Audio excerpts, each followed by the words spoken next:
Class 6 chapter 3 जिज्ञासा का तीसरा पाठ है साइंस का।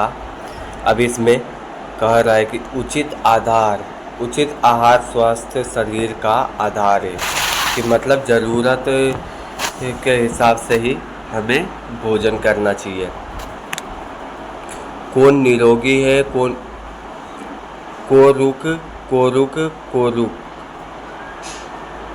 हित भूख मित भूख ऋतु भूख, कि मतलब कौन निरोगी है, कौन निरोगी है, कौन निरोगी है। वह व्यक्ति जो समय के स्थान पर अनुकूल पौष्टिक और उचित मात्रा में आहार लेता है, निरोगी है। तो इसमें कह रहा है कि जैसे ये चैप्टर में यहाँ पर अब देखा जाए, मेदू और मिष्टी प्रतिदिन विद्यालय के नोटिस बोर्ड पर लिखते हैं कि आज का विचार पढ़ते हैं। आज का विचार अन्येन जताति जीवंती पढ़कर उन्हें उत्सुक होता है। मिष्टी मेदू को बताती है कि यह संस्कृत का एक सूक्ति है जिसका अर्थ है आहार जीवित प्राणियों के जीवन देता है। आइए हम इस सूक्ति का महत्व समझने का प्रयास करते हैं। अब जैसा देख सकते हैं कि यहाँ पर लिखा गया है, ये रहा। हम क्या खाते हैं?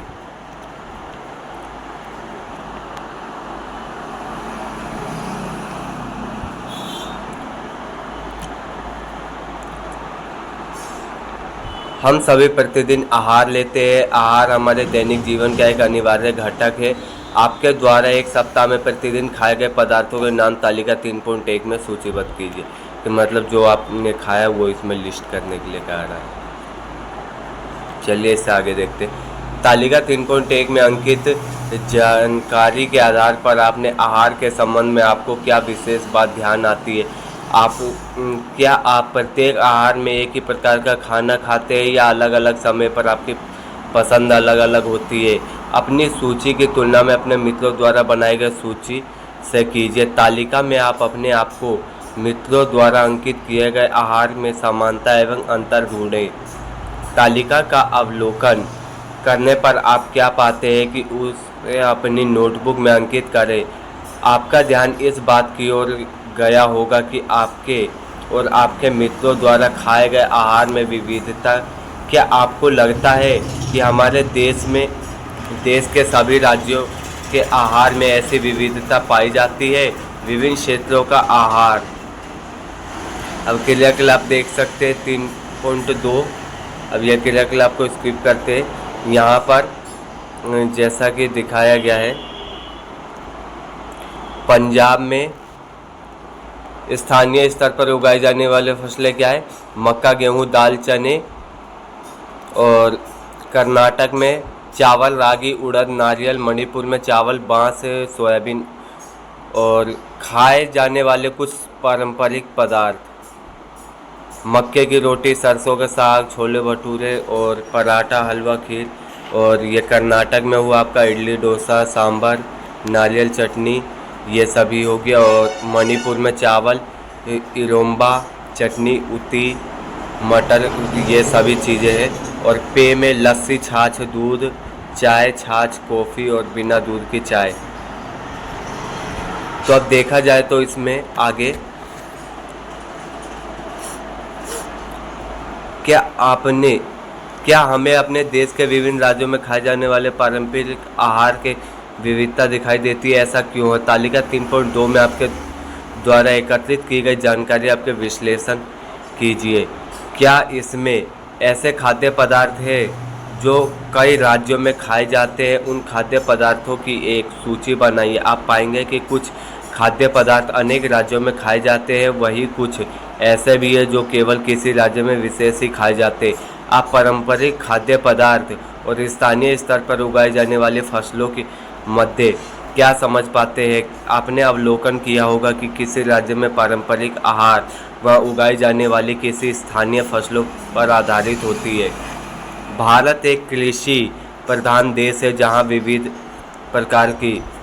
प्रकार की मृदा जलवायु होती है। इसके विभिन्न क्षेत्रों में मृदा का प्रकार जलवायु परिस्थितियों के आधार पर भिन्न भिन्न फसलें उगाई जाती है। भारत के विभिन्न क्षेत्रों में आहारीय प्रवृत्तियाँ उस विशेष क्षेत्र की ओर जाने वाली खाद्य फसलों की खेती स्वाद, प्राथमिकताओं, संस्कृति और परंपराओं के अनुसार भिन्न हो सकती है।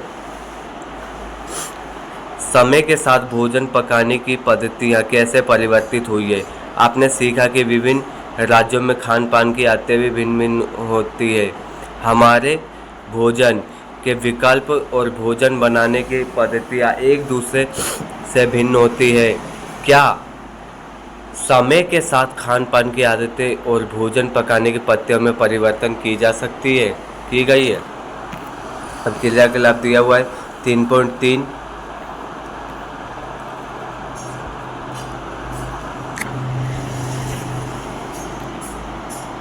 आपके द्वारा लिए गए साक्षात्कारों से क्या ज्ञात हुआ। भोजन पकाने की पद्धतियाँ, जिन्हें पाक पद्धतियाँ भी कहते हैं, समय के साथ परिवर्तित की गई पारंपरिक आधुनिक पाक पद्धतियों में बहुत अंतर है। पहले के समय में भोजन पकाने के लिए अधिकतर पारंपरिक चूल्हों का उपयोग किया जाता था।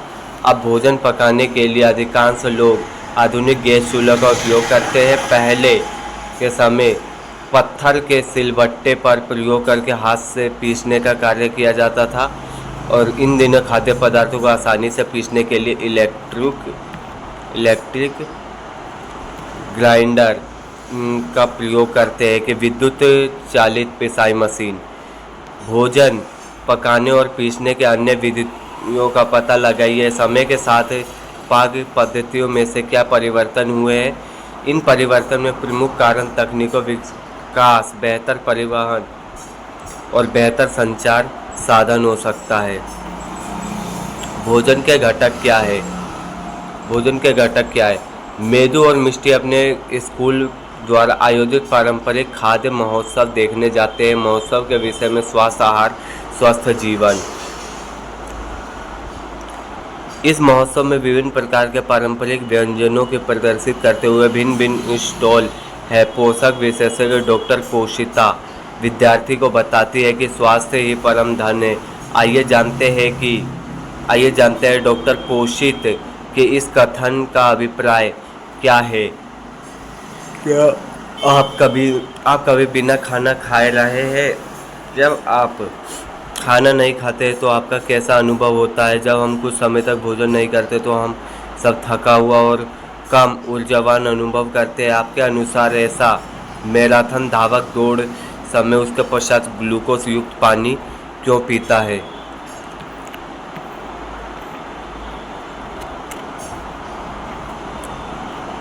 अब जैसे इसमें देख सकते हैं कि यह हुआ गन्ना, केला, अनानास, आम, मक्का, बाजरा, चावल, गेहूँ, शकरकंद, आलू, ये सभी क्या है, कार्बोहाइड्रेट वाला आहार कि ये सभी में कार्बोहाइड्रेट प्रचुर मात्रा में पाया जाता है। अब इसमें देख सकते हैं ग्लूकोज शरीर को तुरंत ऊर्जा प्रदान करता है। ग्लूकोज कार्बोहाइड्रेट का एक उदाहरण। कार्बोहाइड्रेट हमारे आहार में ऊर्जा प्राथमिक स्रोतों में एक स्रोत है। विभिन्न प्रकार के अनाज जैसे गेहूँ, चावल, मक्का और साग भाजी जैसे आलू और शकरकंद तथा अनेक फल जैसे केला, अनानास और आम में कार्बोहाइड्रेट प्रचुर मात्रा में होते हैं। अब इसमें देखा जाए, क्या आप जानते हैं कि सामान्य चीनी भी एक प्रकार का कार्बोहाइड्रेट है। आपके विचार से सर्दियों में पारंपरिक आहार के रूप में हम लड्डू खाना क्यों पसंद करते हैं। लड्डू की मुख्य सामग्री बेसन, आटा, घी, गुड़ या चीनी, गोंद और अन्य प्रकार के मेवे हैं। घी और विभिन्न प्रकार के तेलों को एक अन्य प्रकार के खाद्य घटक समूह में रखा जाता है जिसे वसा कहते हैं। हाँ, मेरी दादी ने मुझे बताया था कि घी और मेवे के भरपूर लड्डू हमारे शरीर को गर्म रखने के लिए ऊर्जा प्रदान करते हैं। जो लोग सर्दी के समय में खाना इसको पसंद करते हैं। वसा के स्रोत पादप आधारित या जंतु आधारित हो सकते हैं। मूंगफली, अखरोट और बादाम जैसे मेवे तथा कद्दू, सूरजमुखी और सरसों के बीज कुछ अच्छे स्रोत हैं। अब इसमें देख सकते हैं मक्खन, पिस्ता, सूरजमुखी के बीज, अखरोट, मूंगफली, सोयाबीन, तिल, काजू, बादाम, दही, दूध, ये सभी कुछ क्या है, इसमें वसा, प्रोटीन, कार्बोहाइड्रेट ये सभी होता है। कुछ वसा वाले पदार्थ कार्बोहाइड्रेट और वसा हमें विभिन्न गतिविधियों करने के लिए ऊर्जा प्रदान करते हैं। इस कारण से इन्हें ऊर्जा प्रदायी भोजन का नाम दिया गया। हमारे शरीर में वसा ऊर्जा का एक संग्रहित स्रोत है। ध्रुवीय भालू की त्वचा नीचे बहुत अधिक वसा एकत्रित होती है। यह वसा ऊर्जा स्रोत के रूप में कार्य करती है। यह उनकी महीनों लंबी सर्दियों नींद की अवधि के समय बिना खाए जीवित रहने की सहायता करती है। प्रोटीन भी हमारे आहार का एक महत्वपूर्ण भाग है। दुग्ध उत्पाद, दालें प्रोटीन के अच्छे स्रोत हैं। खिलाड़ी अपने मांसपेशियों को बनाने के लिए अधिक मात्रा में प्रोटीन की आवश्यकता होती है। कई लोग प्रोटीन पौधे के साथ साथ जंतुओं से भी प्राप्त करते हैं। प्रोटीन के कुछ उत्कृष्ट पादप स्रोत दालें, फलियां, मटर और मेवे। प्रोटीन के कुछ जंतु स्रोत दूध, पनीर, अंडा, मछली, मांस। प्रोटीन समृद्ध कुछ खाद्य पदार्थ हमारे शरीर के वृद्धि और मरम्मत में सहायता करते हैं। इसी कारण इन्हें शरीर वर्धक भोजन भी कहा जाता है। अब जैसे देख सकते हैं ये क्या है, ये पौधे द्वारा प्राप्त किए जाने वाले और ये जंतु द्वारा प्राप्त किए जाने वाले। तो ये पौधे द्वारा क्या हो गए, मूंग, चना, मटर, सोयाबीन, राजमा, अरहर दाल, ये सभी में प्रोटीन भरपूर मात्रा में होता है। और मुर्गे का मांस, मछली, अंडा, पनीर, दूध, ये सभी क्या है, जंतुओं के द्वारा प्राप्त किया जाने वाले प्रोटीन युक्त पदार्थ। बढ़ते बच्चों को उचित विकास और वृद्धि के लिए अनेक आहार में सही मात्रा में प्रोटीन सम्मिलित किया जाना चाहिए। इनमें से कुछ खाद्य पदार्थ आपके दैनिक आहार का भाग है। क्या आपने कभी छलक, जिसे मशरूम कहा जाता है, मशरूम देखे? ये अधिकतर अंधेरे और नमी वाले स्थानों में उगते हैं। क्या मशरूम एक प्रोटीन का अच्छा स्रोत माना जाता है? अब देखिए इसमें आपको क्या लगता है कि हमारे दैनिक जीवन आहार में फल, साग, भाजी और पादप आधारित खाद्य पदार्थों को सम्मिलित करने की सलाह क्यों दी जाती है? आइए निम्नलिखित 2 अध्ययनों को पढ़कर हम कुछ खाद्य घटकों का महत्व समझे। अध्ययन 1, पुराने समय में लंबी यात्राओं के दौरान नाविक अक्सर मसूड़ों के रक्त स्राव को सूजन से पीड़ित हो जाते थे। 1746 की लंबी यात्रा के दौरान स्कॉटलैंड के चिकित्सक जेम्स लिंड ने देखा कि जीव नाविकों और नींबू के संतुलित सेवन किया करते हुए इसे रोग नियुक्त हो जाते। मसूड़ों में रक्त आना और उनमें सूजन होना स्कर्वी रोग के लक्षण हैं। अध्याय 1 में पढ़कर आपने ये निष्कर्ष निकालते हैं कि स्कर्वी रोग कैसे ठीक किया जाता है। नींबू और संतरे की स्कर्वी का उपचार में सहायक है। स्कर्वी रोग विटामिन सी की कमी के कारण होते हैं। विटामिन सी खट्टे फलों जैसे नींबू, संतरे में पाया जाता है, जो इसे रोग दूर करने में सहायता करते हैं। अब विटामिन सी किस में मिलता है? नींबू हो गया, संतरा हो गया, आंवला हो गया और आम, कच्चा आम, जिसमें भरपूर मात्रा में विटामिन सी मिलता है।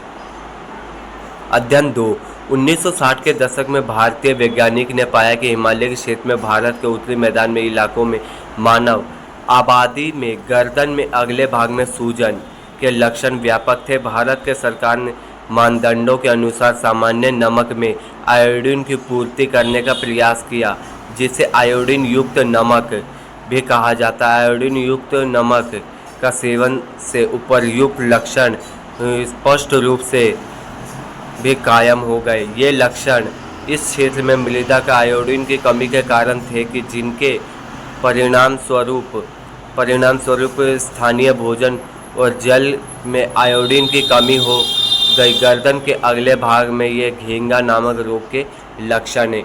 मतलब आयोडीन की कमी से कौन सा रोग होता है? घेंगा नामक रोग होता है। अध्याय 2 से आपने ये क्या निष्कर्ष निकाला? अपने समाचार पत्रों में विज्ञापनों द्वारा आयोडीन युक्त नमक के बारे में जाना होगा, अथवा नमक के पैकेट पर भी आयोडीन युक्त नमक लिखा हुआ पड़ा होगा, अर्थात इसका अर्थ क्या है? वास्तव में आयोडीन युक्त नमक साधारण नमक ही है जिसमें वांछित मात्रा में आयोडीन के लवण मिलाए जाते हैं।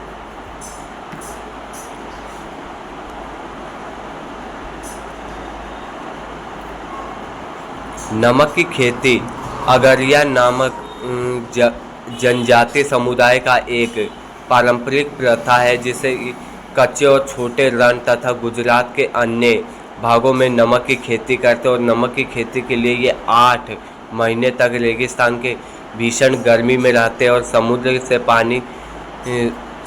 के पानी से नमक प्राप्त करने के लिए कड़ी मेहनत करते हैं। हमारे शरीर को विभिन्न रोगों से बचाने के लिए अन्य खाद्य पदार्थों के बारे में, खाद्य घटकों के बारे में और अधिक जानकारी प्राप्त कैसे करेंगे? तो ये क्रियाकलाप 4 है।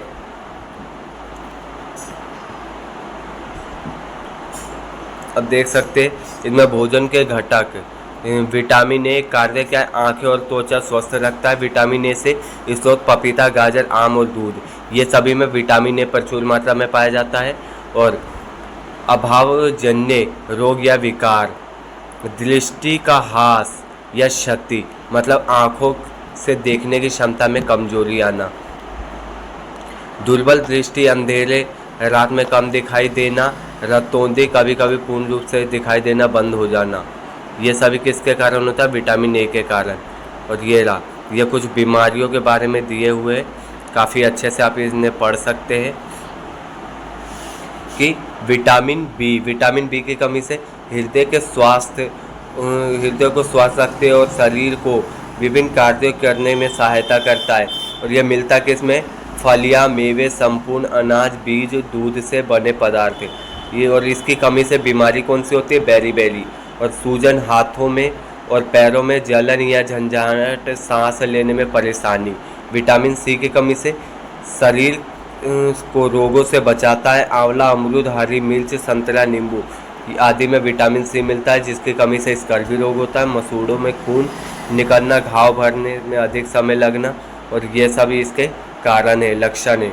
विटामिन डी अस्थि और दांतों के स्वास्थ्य के लिए शरीर में कैल्शियम के अवशोषण में सहायक है। सूर्य का प्रकाश, दूध, मक्खन, मछली, अंडा, ये सभी में प्रचुर मात्रा में विटामिन डी मिलता है।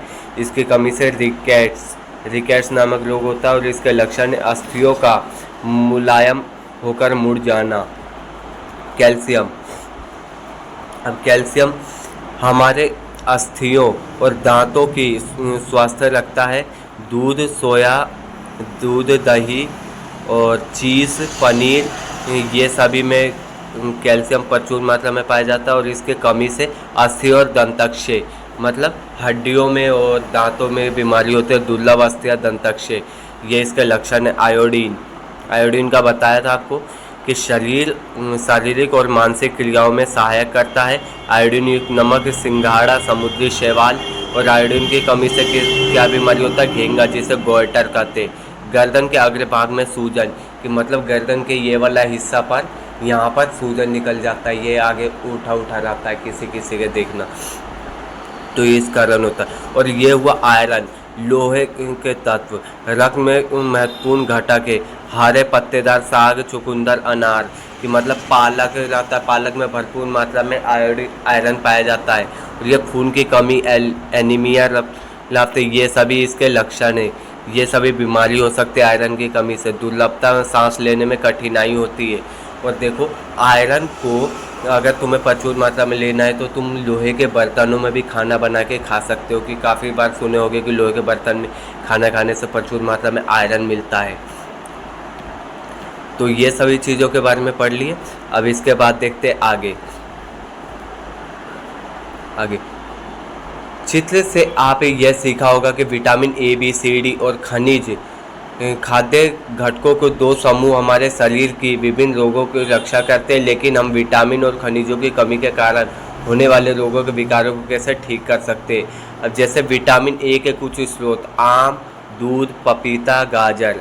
और ये विटामिन बी के कुछ स्रोत, पनीर, अलसी के बीज, जिसे तीसी बोलते हैं। तीसी की चटनी बिहार में खूब अच्छे तरीके से खाते हैं। तीसी पीस के उसके साथ रोटी खाने में काफ़ी अच्छा लगता है। तो गेहूँ, दूध, चावल, कद्दू के बीज। और विटामिन सी के ये आंवला, टमाटर, संतरा, अमरूद, हरी मिर्च, नींबू, ये सभी में विटामिन सी प्रचुर मात्रा में पाया जाता है। और विटामिन डी खाद्य मशरूम, अंडा, मछली, दूध, मक्खन, ये सभी क्या है विटामिन डी के स्रोत। जो खाद्य पदार्थ जो खाद्य घटक ऊर्जा प्रदान करते हैं उन्हें शारीरिक वृद्धि में सहायता तथा रोगों की सुरक्षा एवं रोगों को ठीक करने में सहायता करते हैं और विभिन्न शारीरिक क्रियाओं के सुचारू बनाते हैं। इन्हें पोषक तत्व कहते हैं। हमारे शरीर के प्रमुख पोषक तत्व में कार्बोहाइड्रेट, प्रोटीन, वसा और विटामिन के खनिज सम्मिलित है। विटामिन और खनिजों के रक्षात्मक पोषक तत्व भी कहा जाता है। ये पोषक तत्व हमारे शरीर को रोगों से बचाते और हमें स्वस्थ रखते हैं। आपके माता पिता ने आपको नियमित रूप से दूध, हरे साग, फल और साबुत अनाज खाने की सलाह दी होगी। यह खाद्य पदार्थ विटामिन और खनिजों से भरपूर होते हैं। यद्यपि विटामिन और खनिज की आवश्यकता अल्प मात्रा में होती है, मतलब उसकी कम मात्रा में होता है, लेकिन वे हमारे शरीर को स्वस्थ रखने के लिए आवश्यक होते हैं। कच्ची और पकी हुई साग भाजी में आपने क्या अंतर देखा है कि आपको और अपने देखा होगा कि खाना पकाए जाने पर कभी साग भाजी कभी आपने चटक रंग खो दिया होगा या नरम और कम कुरकुरी हो जाती है। खाना पकाते समय उस समय ताप के कारण उसे विटामिन सी जैसे कुछ पोषक तत्व भी नष्ट हो जाते हैं। क्या हम अपने आहार में कुछ फलों और कच्ची साग भाजी और सम्मिलित करना बुद्धिमानी नहीं होगी। कटी हुई या छीली हुई साग भाजी और फलों को धोने से भी कुछ विटामिन नष्ट हो जाती है। फिर भी उपभोग से पहले फलों को और साग भाजी को अच्छे से धोया जाना आवश्यक है, क्योंकि उसमें काफ़ी बैक्टीरियाज भी होते हैं जो हमें बीमार करने में सक्षम होते हैं। क्या हमें सभी पोषक तत्व पौधों और जंतुओं से प्राप्त होते हैं? नहीं, नमक जैसे पोषक तत्व समुद्र के पानी या चट्टानों से प्राप्त किए जाते हैं। साथ ही सूरज की रोशनी के संपर्क में आने से हमारे शरीर में प्राकृतिक रूप से विटामिन डी बनता है। फल और साग आहारीय रेशे से भरपूर होते हैं। आइए देखते हैं कि आहारीय रेशे हमारे लिए किस प्रकार लाभदायक है। आवश्यक पोषक तत्वों के अतिरिक्त हमारे शरीर को आहारीय रेशे और जल की आवश्यकता होती है। आहारीय रेशे, जिन्हें सूक्ष्मांश भी कहा जाता है, हमारे शरीर को कई पोषक तत्व प्रदान नहीं करते, फिर भी यह हमारे आहार के एक आवश्यक घटक है। यह हमारे शरीर के अनपचे आहार और छुटकारा दिलाने में मदद करता है। क्या मूल सुचारू? मेरी दादी माँ ने मल त्यागने में कठिनाई होती है। अब मुझे समझ आया कि डॉक्टर ने उन्हें रेशे युक्त खाना खाने की सलाह क्यों दी है।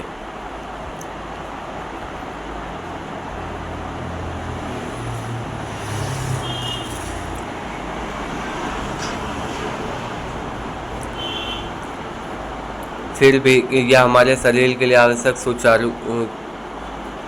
घटक है। हमारे शरीर के छुटकारे को दिलाने में मदद करता है। यह मल को सुचारू रूप से निकास करने में सहायता करता है। हमारे आहार में रुक्षांश रूप पदार्थ उत्पादों द्वारा उत्पादन प्रदान किया जाता है। पत्तेदार साग, ताजे फल, साबुत अनाज, दालें और मेवे अक्षांश रूप से स्रोत है। वह कौन से खाद्य स्रोत है जो हमारे शरीर को जल प्रदान करते हैं? उनमें कुछ ऐसे सूची बनाई। जहाँ तक संभव हो कि स्थानीय स्तर पर उगाया हुआ तथा पौधे में मिलने वाला खाद्य पदार्थ का सेवन किया जाना चाहिए, क्योंकि यह न केवल हमारे शरीर को स्वस्थ रखता है बल्कि हमारे पर्यावरण और हमारे ग्रह के लिए भी अच्छा है।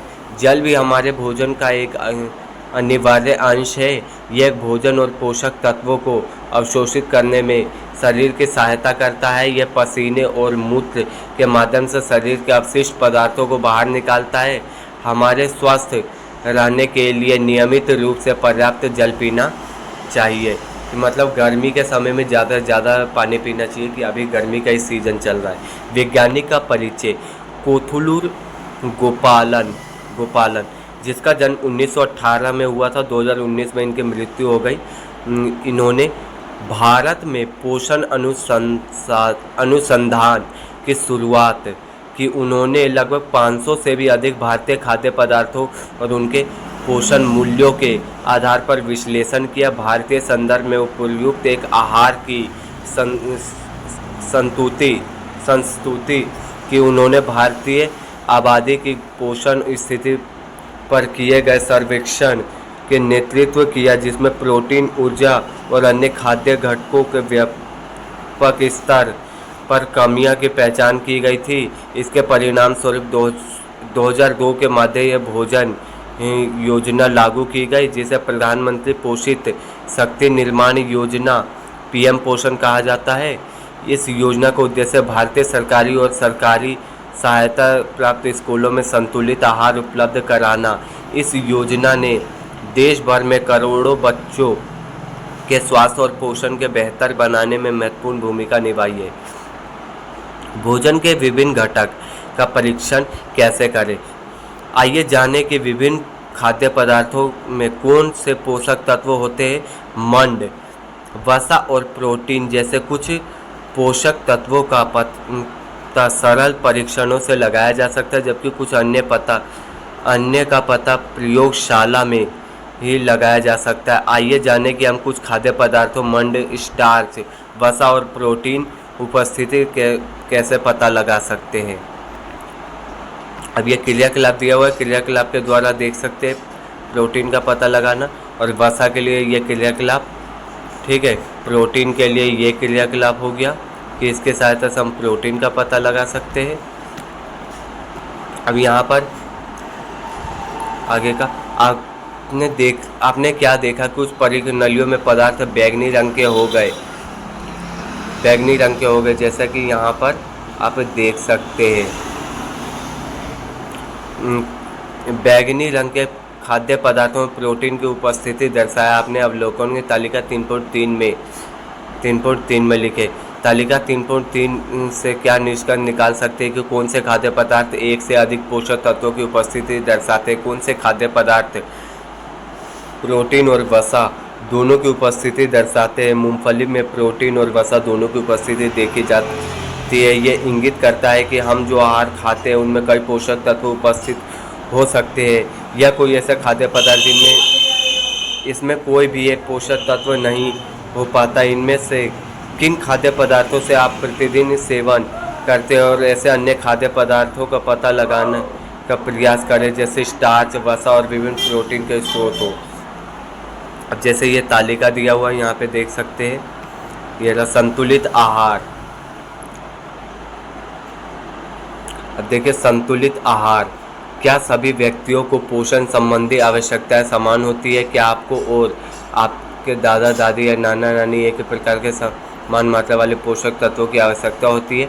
आहार में पोषक तत्वों के प्रकार के मात्रा की आवश्यकता आयु, लिंग, शारीरिक गतिविधि, स्वास्थ्य स्थिति, जीवन शैली इत्यादि के अनुसार अलग अलग हो सकती है। आइए पता लगाइए। क्रियाकलाप हो गया, ये रहा एक क्रियाकलाप, ये रहा, और देख सकते इसमें क्या है, आलू के चिप्स है और इसमें भुने हुए चने हैं। तो ये प्रति 100 ग्राम और भोजन के संबंधी प्रति 100 ग्राम। ऊर्जा 536 कैलोरी ग्राम है, वसा 35 ग्राम है, कार्बोहाइड्रेट 53 ग्राम, प्रोटीन 7 ग्राम, आहारीय रेशे 4.8 ग्राम। इसमें ऊर्जा 355 ग्राम जो कि इससे ज़्यादा है, और वसा 6.26 ग्राम, ये भी इससे ज़्यादा है। कार्बोहाइड्रेट 58.58 ग्राम, इससे ज़्यादा। प्रोटीन की मात्रा भी इससे ज़्यादा है और आहारीय रेशे भी इसमें ज़्यादा है, कि मतलब ये क्या हुआ, सबसे ज़्यादा न्यूट्रिएंट्स इसमें पाया जाता है, पोषक तत्व। अब इसके बाद देखें, आहार्य के पैकेट पर स्तर संबंधित जानकारी के आधार पर आप इनमें से कौन से आहार चुनेंगे और क्यों? कुछ खाद्य पदार्थों में उच्च शर्करा और वसा की मात्रा के कारण अधिक कैलोरी होती है, साथ ही इनमें बहुत कम मात्रा में प्रोटीन, खनिज और विटामिन आहारीय रेशे होते हैं। इन खाद्य पदार्थों के अस्वास्थ्यप्रद खाद्य कहा जाता है, जिन्हें जंक फूड कहते हैं। इन खाद्य पदार्थों में आलू चिप्स, टॉफ़ी और कार्बोनेटेड पेय शामिल होते हैं। इन खाद्य पदार्थों का अधिक सेवन करना हमारे स्वास्थ्य के लिए अच्छे नहीं होता और इनके अधिक सेवन से व्यक्ति में मोटापा हो सकता है। ऐसे व्यक्ति अन्य स्वास्थ्य संबंधी रोगों से पीड़ित हो सकता है। आपको डॉक्टर पोषित का कथन हमेशा याद रखना चाहिए कि स्वास्थ्य ही परम धन है। हमें स्वस्थ रहने के लिए अपने शरीर का ध्यान रखना चाहिए। स्वस्थ शरीर के संतुलित आहार लेना और जंक फूड परहेज करना आवश्यक है। कुशल हाल सुखी जीवन जीने के लिए अच्छा स्वास्थ्य अनिवार्य है।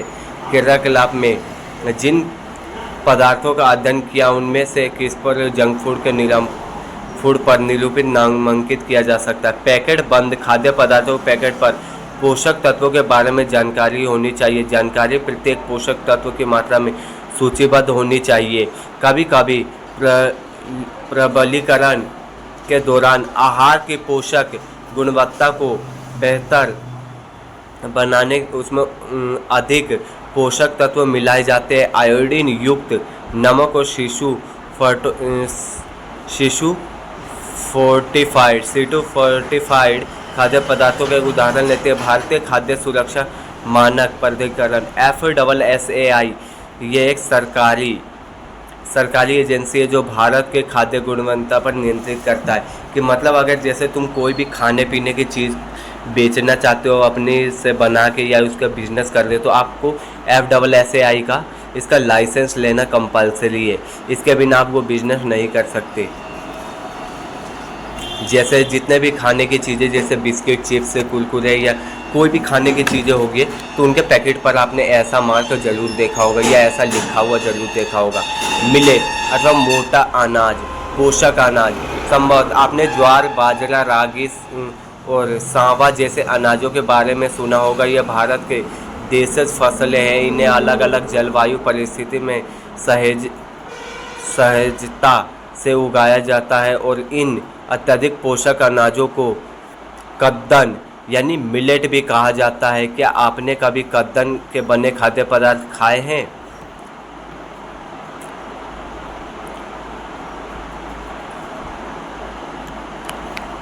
कद्दन छोटे आकार के अनाज होते हैं। इन्हें सर्दियों के भारतीय आहार के विभिन्न अंग होते हैं और इन्हें अनगिनत स्वास्थ्य लाभों के कारण फिर से लोकप्रिय हो रहे हैं। ये विटामिन, आयरन, कैल्शियम और खनिज आहारीय पेशों के स्रोत।